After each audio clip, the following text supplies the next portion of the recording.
Ang galing. Maingay! Ayan, maingay. Maingay yung? Maingay ako. Hindi ah. Yung AC, maingay. Hindi, okay lang. Maingay ka siguro pag patay ang ilaw. Ano? Maingay ka siguro pag patay ang ilaw, ganun. Kabukas naman ang ilaw ah. Ah, pag patay nga ni, Ilan ang viewer mo? 3.5. Bakit? Ako 1.5. 1.5 viewers. Hindi, 1.5.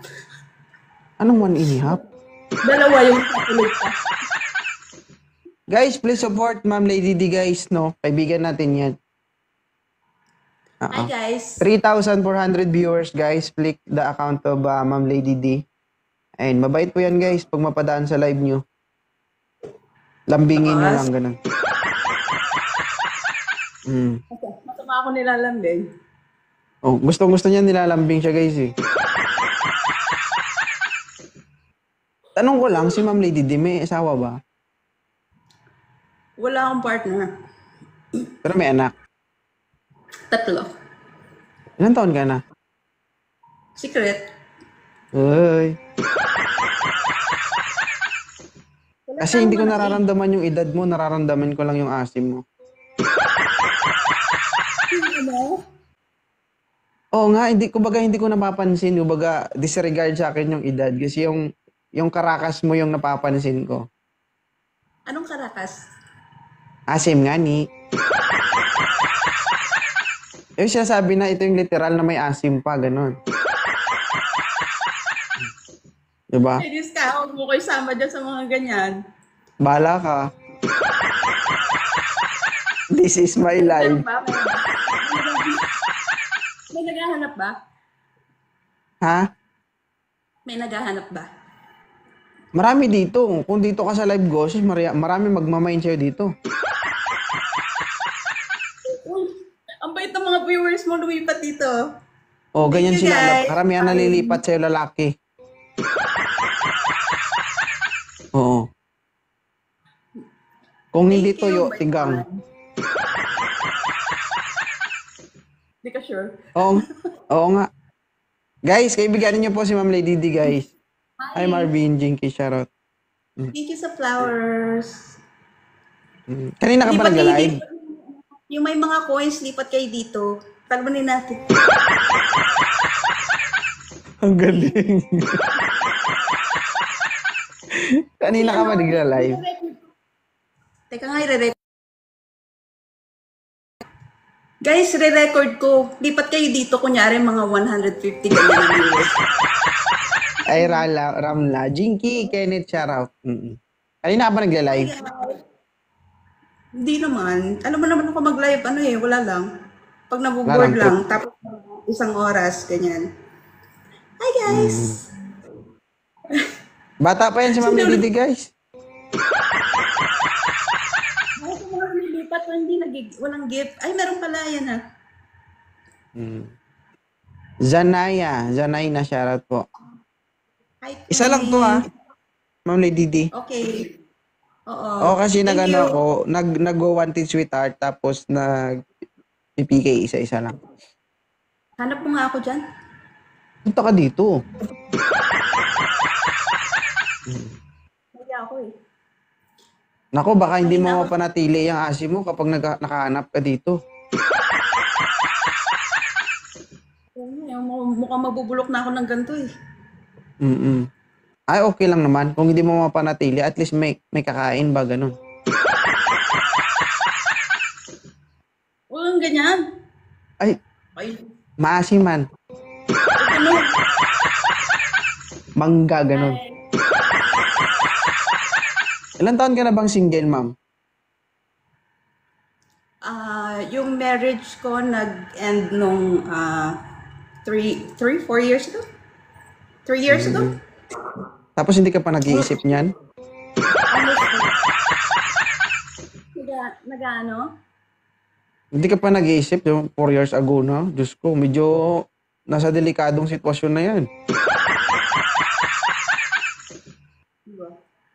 Mm. Wala eh. Hindi kasi Punta ako ka dito sa lumalabas live ng ko bahay. kung gusto mo. Paano ko makakahanap? Hindi naman kasi ako lumalabas ng bahay. Nag-iisip lang. Online. Online. Yun Mm. lang. Eh, nahihiya din Maraming ako. maraming hindi naniniwala sa online online na kumbaga online platform na maghanap ka ng relasyon, pangit daw pag online. Maraming hindi naniniwala. Pero ako naniniwala ko kasi sa online ko lang nakilala yung asawa ko eh. I'm not against it. I'm not against it. Pero, siguro, para ma-in love ka, kailangan talaga makita mo muna. Hmm. Para talaga gusto Malamang. mo. Oo, totoo naman yun kasi ako hindi ko naman mahal yung Hindi ba asawa ko. kasi na-in love kahit hindi pa nakikita, di ba? Hindi man in love yun, libog yun. Hindi totoo kasi 'di ba? Nag-uusap kayo online, 'di ba? Kung ano-ano yung pinanggagawa Oh, nyo. hindi ko maipopost to. Gusto ko sana i-post eh. Talaga si Host eh. Pwede mo na mai-post yun? Ah, pwede. Wag Mm. na. Thank you Punta ka sa live ko kung gusto mo. Joke lang. Ayoko na Why? ako sa ganun. Bahala na si Lord. Naku, Diyos ko.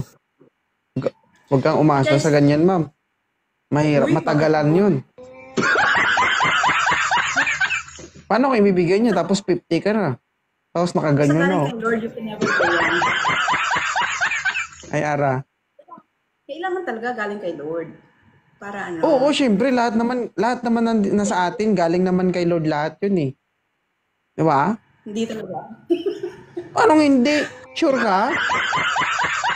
Yung pera na meron ka ngayon, yung AC na yan na meron ka ngayon, yung bahay na meron, lahat yan, galing sa kanya, No, lahat yan. no, I mean, no, akala ko sinasabi mo partner, kapag binigyan ka ng partner, galing matik kay Lord. Hindi lahat. Hindi, galing sa kanya lahat yun. Whether or bad or good, ang resulta, galing sa kanya yun. Kung may dumaan mang mga lalaki sa inyo o babae na dumaan sa atin, na naging karelasyon natin, naging successful man yun o hindi, galing sa kanya yan. No, kung meron ka mang bad experience sa ex mo, ibig sabihin, binigay niya yun sa iyo para matuto ka.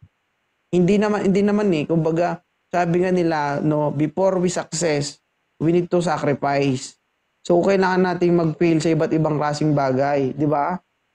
So, paano ka maging strong person kung hindi ka makaranas ng, alam mo yun, failure sa buhay, lalo na sa isang relasyon. Hindi kasi minsan matigas na ang ulo ng tao. Alam naman Kung nilang matigas hindi ulo para mo, sa ganun. Ano? ako.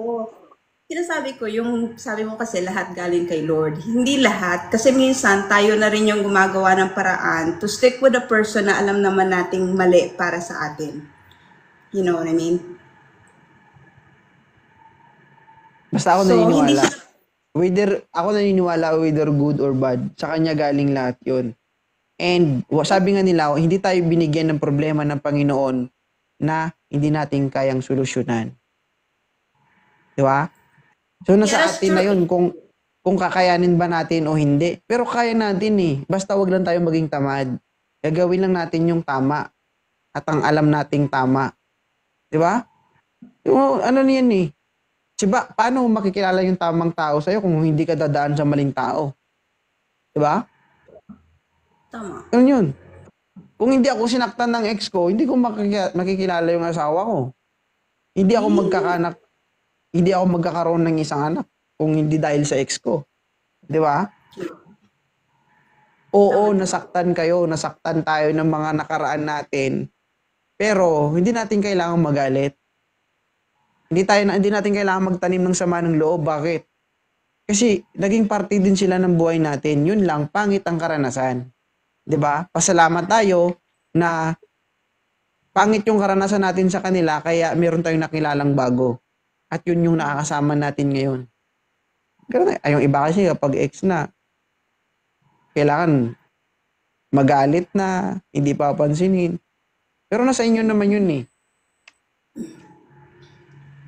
Pangit mabuhay na may galit sa loob. Maganda mabuhay ka na wala kang iniwasang tao. Ako hindi. Gusto ko lagi in good terms. Ano ba sinabi ko? Ano, bad terms ba yun? separate kayo in good terms. Oo. Hindi Yun maganda ang ibig mag- kong sabihin. Kaya sabi na mag-ex na kayo, siyempre dapat okay pa rin kayo. Kasi pangit yung nagkasalubong na kayo, hindi pa kayo nagpapansinan, alam mo yun? Wala na nga kayo, may galit pa kayo sa isa't isa. Di ba? Oo, totoo yan. I don't understand some other people na parang sobra yung hatred nila dun sa mga ex nila. Mm. Parang hindi mo na naisip yung you once loved this person dati. You know, nung nagmamahalan kayo, meron naman yan nagawang maganda sa buhay mo eh. So, Oo. why Sabi ko become so nga, after breakup? kung halimbawa, nagalit ka ngayon sa kanya, so huwag ka lang mag-focus doon sa pinaka-negative na alam mong nagawa niya. Kasi ito yung mali sa ating lahat, lalo sa ating mga Pinoy. Sabi nga, kahit ilang beses ka pa gumawa ng tama, isang pagkakamali mo lang, lahat ng ginawa mong tama, papapalitan na yun ng pagkakamali. Di ba? So, tao lang tayo nagkakamali. Isipin nyo yun. Hindi tayo perfecto. Sana naman, di ba, ma-appreciate din natin no yung tao. Hindi naman yan, hindi porket nagkamali yan, ganun nakasama yan. Tama. So, dapat i-considera natin ba yung mga consideration na sinasabi. Akala mo naman, hindi tumirik yung mata mo. Sumaya ka din naman, parang ganun. Diba? Diba, ma'am? Sumaya din naman tayo, diba? Napakanta din tayo ng, oh, ah, oh, ah, ah. Diba? Sa'yo? Say thank you dapat eh. Thank you for the experience, gano'n. Wala ko masyadong karanasan sa mga ganyan eh. Pwede nga. Kaya, Tatlo anak. Dalawa. tatlo. Tatlo anak, walang karanasan. Ito yung isa ka nun. Ay, oo. Oo, Ay, akala ko man didi, foreigner ka. Amerikana ka. Pinay ka pala. Wala akong lahi. Full Pinay ako. Pero sa Amerika ako lumaki. Ako may lahi ako eh. Ano? Half Ilonggo, half Negro. Okay kaya. Lami kaya. Sige ma'am, Lady, thank you ha. Ang dami ko naging followers dahil sa'yo. Thank you so much. Sige, maraming salamat. Thank you. Oh.